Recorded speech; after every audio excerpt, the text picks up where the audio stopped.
Welcome to my channel सानी education hub. आप सभी का स्वागत है हमारे चैनल सानी एजुकेशन हब में। आज हम लोग बौद्ध धर्म के बारे में पढ़ेंगे। बहुत ही ज़्यादा इम्पॉर्टेंट टॉपिक है ये एग्ज़ाम्स के व्यू से। ओके, इसमें हम लोग देखेंगे बौद्ध धर्म के वास्तविक संस्थापक कौन थे, इनका जन्म कब हुआ, पिता माता का नाम क्या था और इनकी पत्नी का नाम क्या था, इनके पुत्र का क्या नाम था और इन्होंने सबसे पहले उपदेश किस जगह दिया था, किसको दिया था और इन्होंने आर्य सत्य दिया था। 4 आर्य सत्य कौन कौन से हैं और त्रिरत्न हैं क्या क्या हैं वो, और भी बहुत सारे इम्पॉर्टेंट टॉपिक हैं जो एग्ज़ाम्स में के लिए बहुत ही ज़्यादा ज़रूरी हो जाते हैं, जिसको अगर हम लोग देख लें और थोड़ा पढ़ लें तो हमारे ऑब्जेक्टिव्स बहुत हद तक सही बनेंगे। तो आइए हम लोग देखते हैं। हम लोग पहले में दिया हुआ है हमारा बौद्ध धर्म के वास्तविक संस्थापक कौन थे। बौद्ध धर्म के वास्तविक संस्थापक कौन है? तो गौतम बुद्ध। कौन है? गौतम बुद्ध है। ओके, तो ये प्रारंभ में महात्मा बुद्ध सबसे पहले, प्रारंभ मतलब सबसे पहले महात्मा बुद्ध ने बौद्ध धर्म का शुरुआत किया था। और इनके बचपन का नाम क्या था? इनके बचपन का नाम सिद्धार्थ था। ओके, और इनके पिता कौन है? शुद्धोधन है। और जन्म स्थल यानी कि इनकी कहाँ पर जन्म हुआ था? तो लुम्बिनी वन में, लुम्बिनी वन में हुआ था।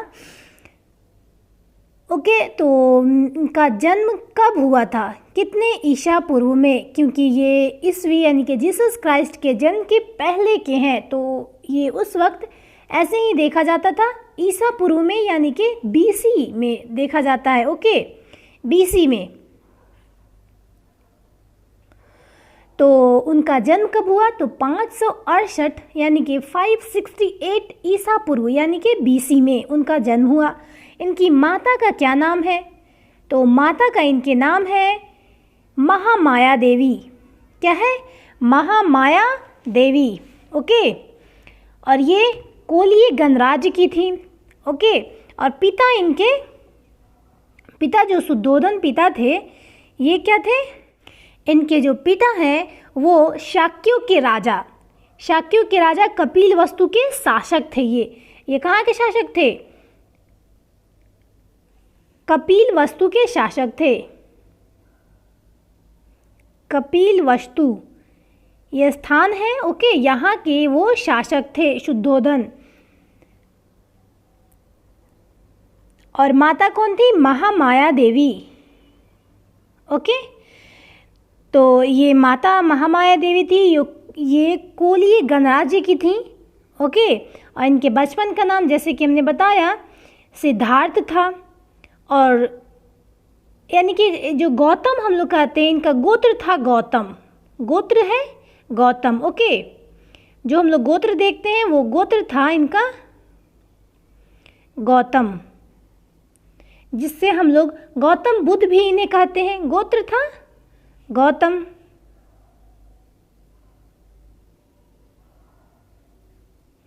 ओके, और इनका पालन पोषण किसने किया? तो पालन पोषण इनकी वी माता यानी कि इनकी सौतेली माता की, सौतेली माता ने इनका पालन पोषण किया। प्रजापति गौतमी ने, प्रजापति गौतमी ने। तो सौतेली माता ने क्यों किया? क्योंकि जब इनका जन्म हुआ था तो एक सप्ताह के बाद इनकी माता महामाया की मृत्यु हो गई थी। तो मृत्यु हो गई थी तो उसके बाद इनकी ये मौसी भी लगेंगी। ये जो प्रजापति गौतमी है वो इनकी मौसी भी लगेंगी और इनकी वी माता यानी कि सौतेली माता भी लगेंगी। तो इन्होंने ही इनका पालन पोषण किया। उसके बाद अब बारी आती है इनकी शादी हुई।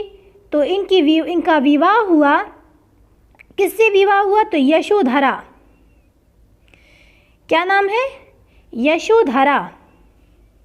इनकी पत्नी का नाम यशोधरा है। अब पुत्र का नाम क्या है? राहुल। ओके, और इनके सारथी यानी कि जो घोड़ा का जो चारवाहक होता है, घोड़ा को चलाने वाला, ले जाने वाला, उसका नाम था चन्ना। क्या नाम था उसका? चन्ना। ज्ञान की प्राप्ति का स्थल कहाँ है? ज्ञान प्राप्ति स्थल है निरंजना नदी, यानी निरंजना नदी को फल्गु नदी भी कहा जाता है। निरंजना नदी को क्या कहते हैं? फल्गु नदी भी कहते हैं। और वैशाख पूर्णिमा के दिन में पीपल वृक्ष के नीचे इनको ज्ञान की प्राप्ति हुई थी। कब हुई थी? वैशाख पूर्णिमा में। ओके, वैशाख पूर्णिमा के दिनों में, वैशाख पूर्णिमा में गया स्थान का नाम है, निरंजना नदी के तट पर। निरंजना नदी को फल्गु नदी भी कहते हैं, फल्गु।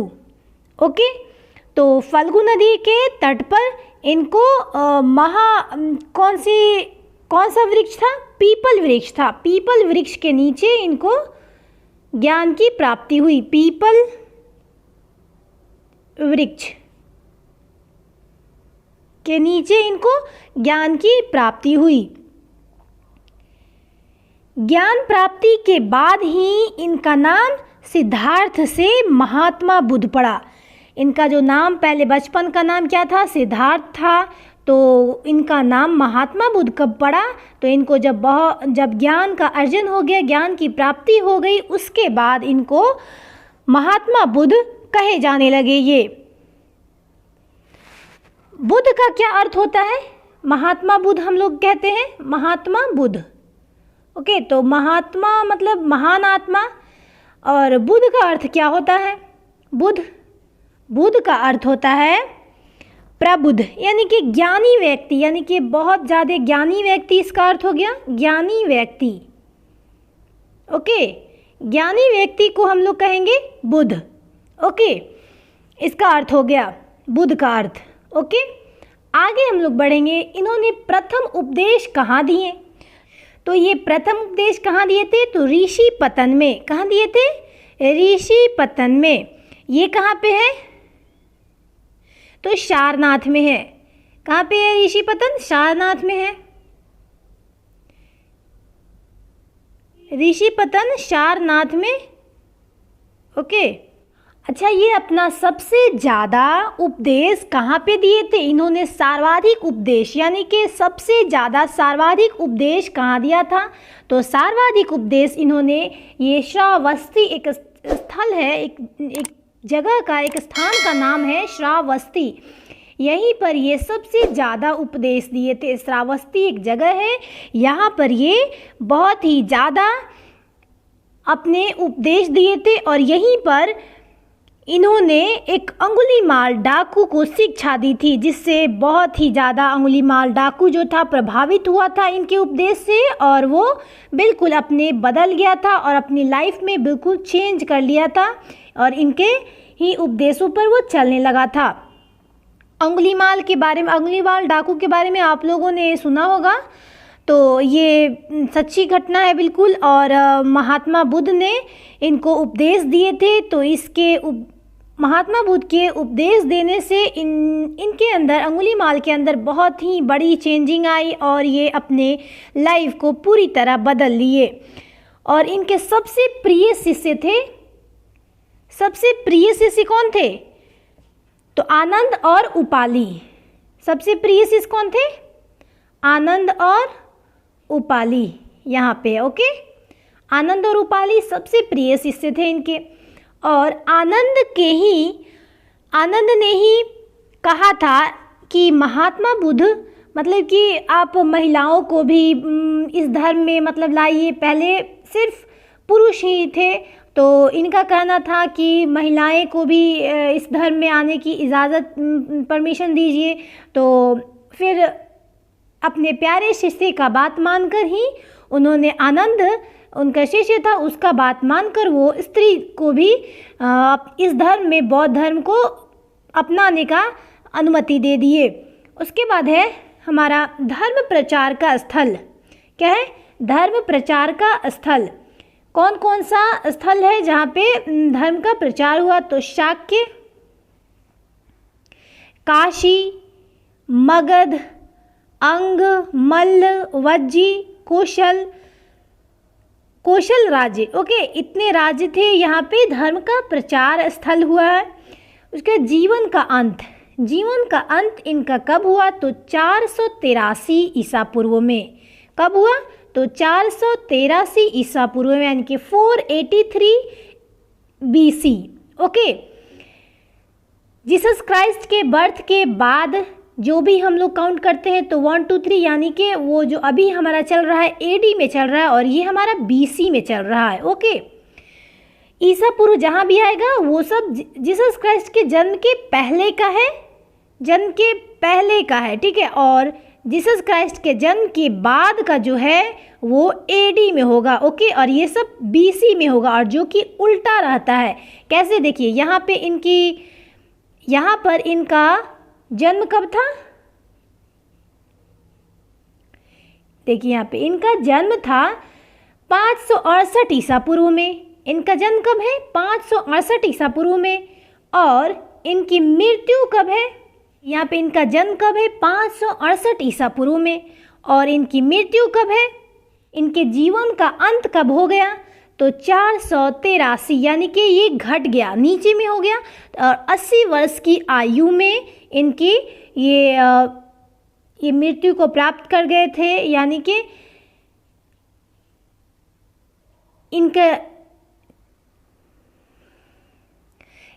इनका जीवन समाप्त हो गया था। उसके बाद है हमारा कि कौन सा दिन था जब वो मृत्यु को प्राप्त किए, और उनके जीवन के अंत जो हुआ उसको क्या कहते हैं हम लोग? उसको कहते हैं हम लोग महापरिनिर्वाण। क्या कहते हैं हम लोग? महापरिनिर्वाण।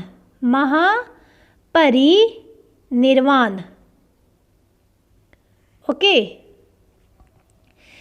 तो यहाँ पे है दिन कौन सा था? तो वैशाख और पूर्णिमा का दिन पूर्णिमा था, ठीक है। उसके बाद स्थल कौन सा जगह था? कौन सा जगह पे ये महापरिनिर्वाण प्राप्त किए थे?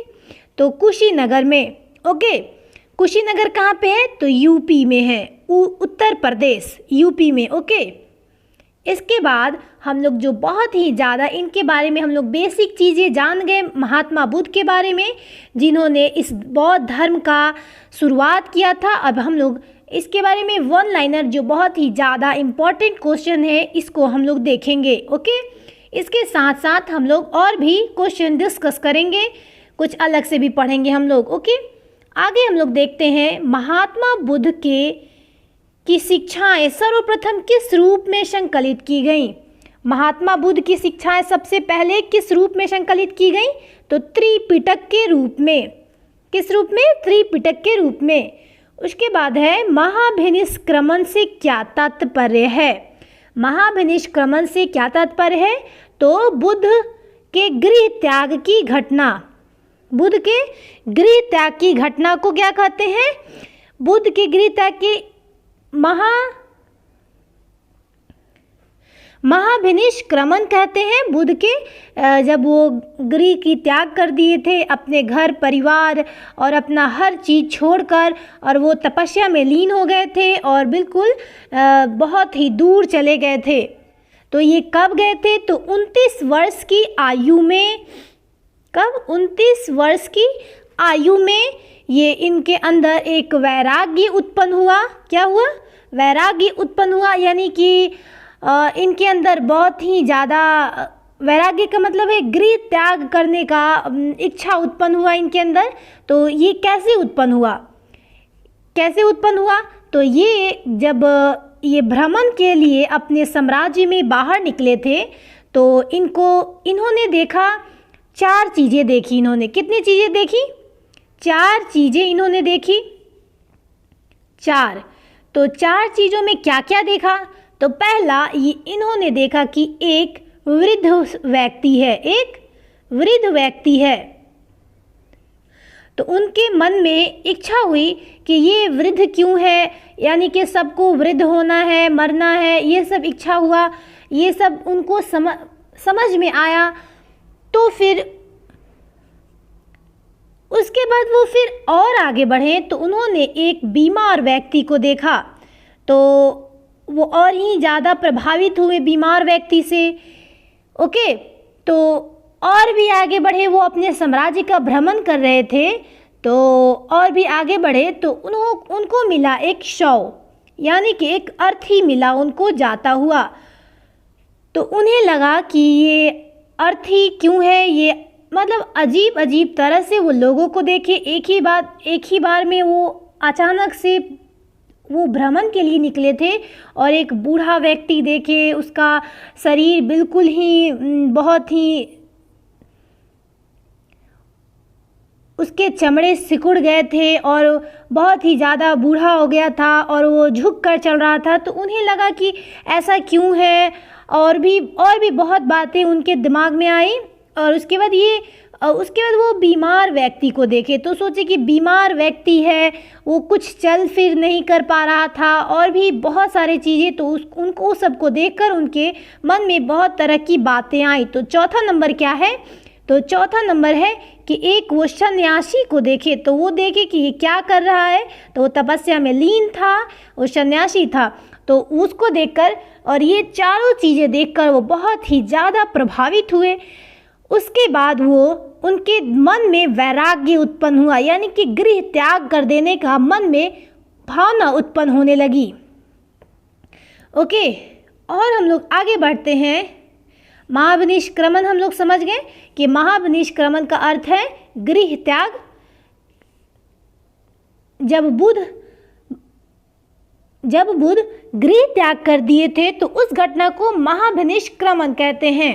ओके, और आगे हम लोग बढ़ेंगे। बुद्ध को ईश्वर के रूप में पूजने वाला बौद्ध संप्रदाय कौन सा है? कौन सा संप्रदाय है जो बुद्ध को ईश्वर के रूप में पूजा करता है? ओके, तो महायान। जैसे कि हम लोग जानते हैं कि आगे चलकर बौद्ध धर्म की चौथी संगति हुई थी, यानी कि ये सब खत्म होने के बाद बौद्ध धर्म को और प्रचार प्रसार करने के लिए और बढ़ाने के लिए 4 संगतियाँ हुई, यानी कि बौद्ध धर्म का सम्मेलन हुआ, 4 सम्मेलन हुआ, जिसमें सबसे आखिरी सम्मेलन के बाद चौथी संगति यानी कि चौथी सम्मेलन के बाद बौद्ध धर्म 2 भागों में बट गया। कितने भागों में? 2 भागों में बट गया। तो कौन कौन सा वो भाग था? पहला था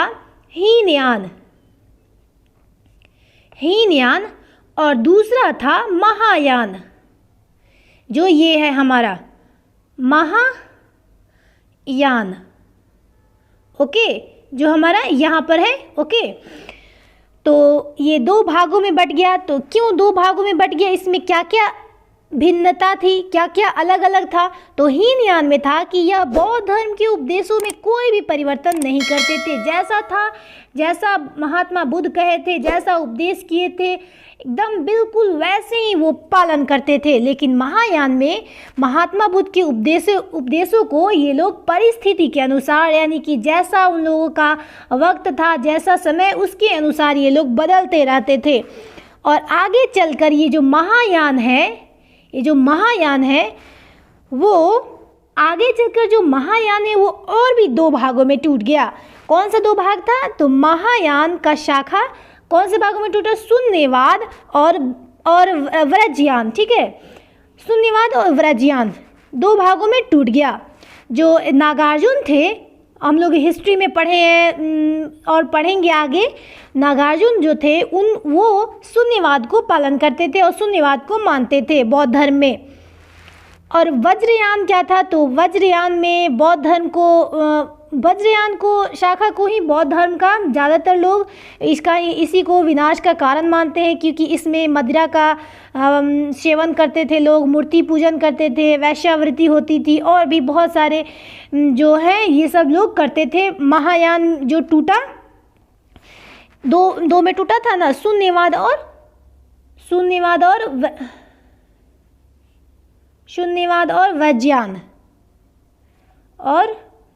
वज्रयान। ओके, तो वज्रयान को ही माना जाता है कि यही बौद्ध धर्म का विनाश का कारण है, क्योंकि इसमें मदिरा पान करते थे लोग और वैश्यावृत्ति होती थी और भी बहुत सारे ऐसे चीज़ होती थी जो महात्मा बुद्ध ने नहीं कहा था। भागलपुर में एक विक्रमशिला बना है विश्वविद्यालय, जो ये बौद्ध धर्म के ही अनुयायी लोग थे वो लोग बनाए थे।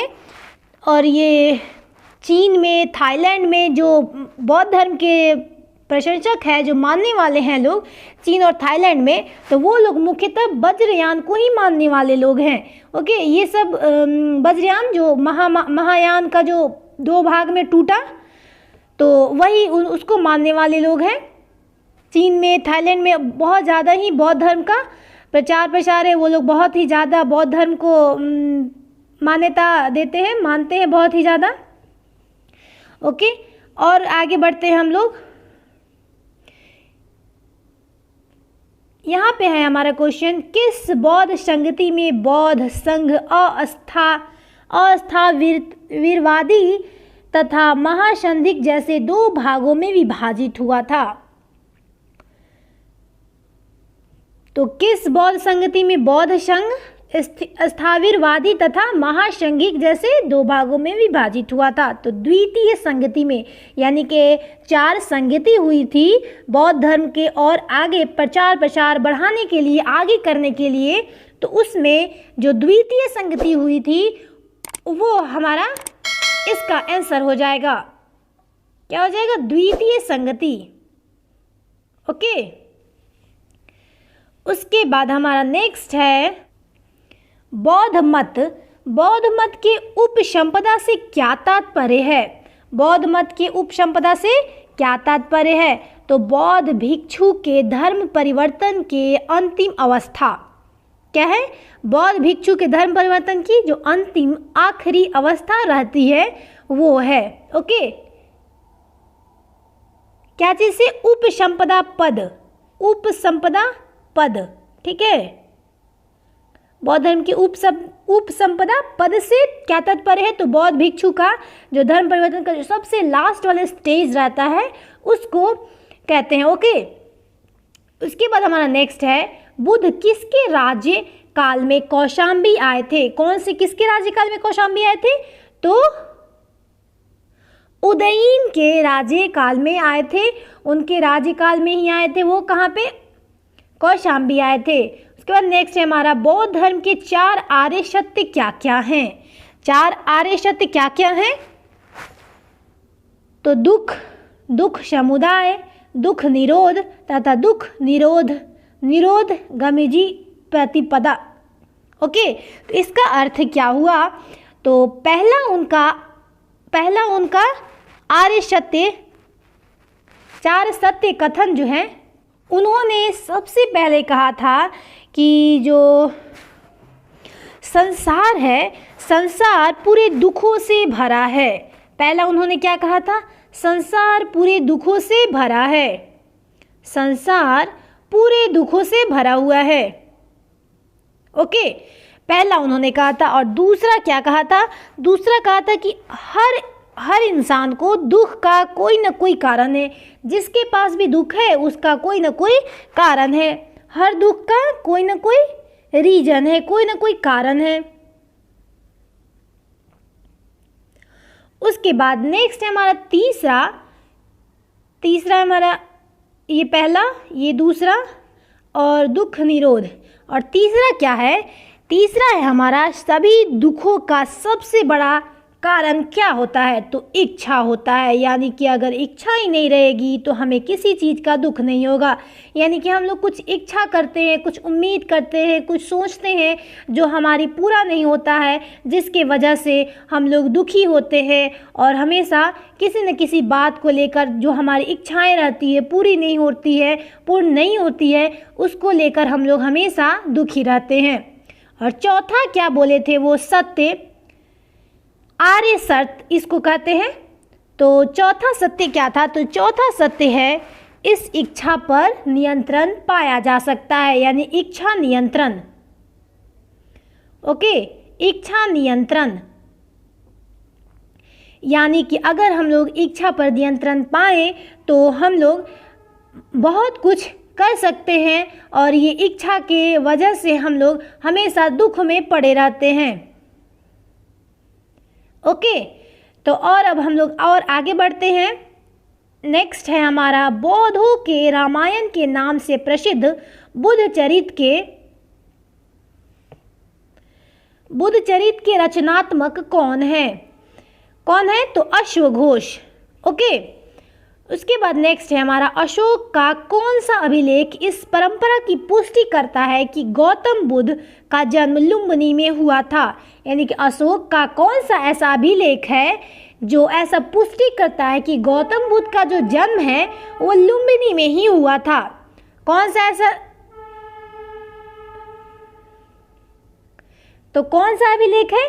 तो रुम्मीनदेई स्तंभ अभिलेख। रुम्मीनदेई स्तंभ अभिलेख जो है वो पूर्ण रूप से ये बताता है कि हाँ, यहाँ पर ही गौतम बुद्ध का जन्म हुआ था। कहाँ पे? लुम्बिनी में।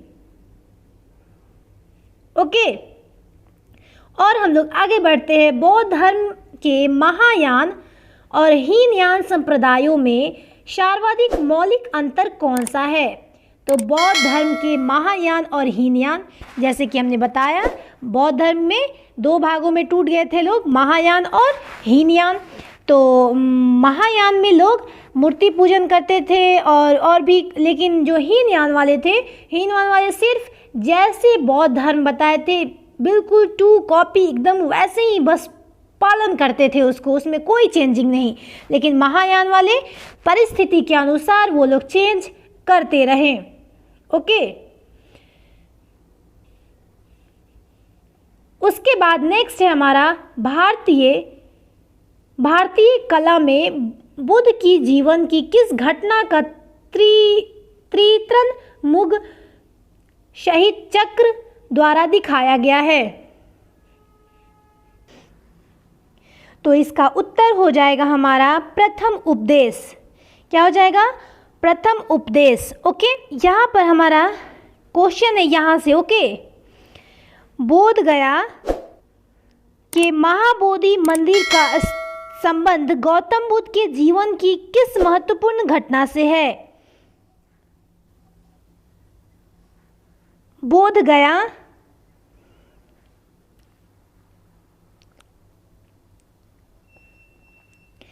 देखिए, यहाँ तक हमारा उत्तर है ऊपर वाले क्वेश्चन का। ओके, और यहाँ से हमारा नया क्वेश्चन है, बोध गया के महाबोधि मंदिर का स्तंभ, मंदिर का संबंध। ओके, यहाँ पे मिस्टेक है, संबंध होगा। ओके, संबंध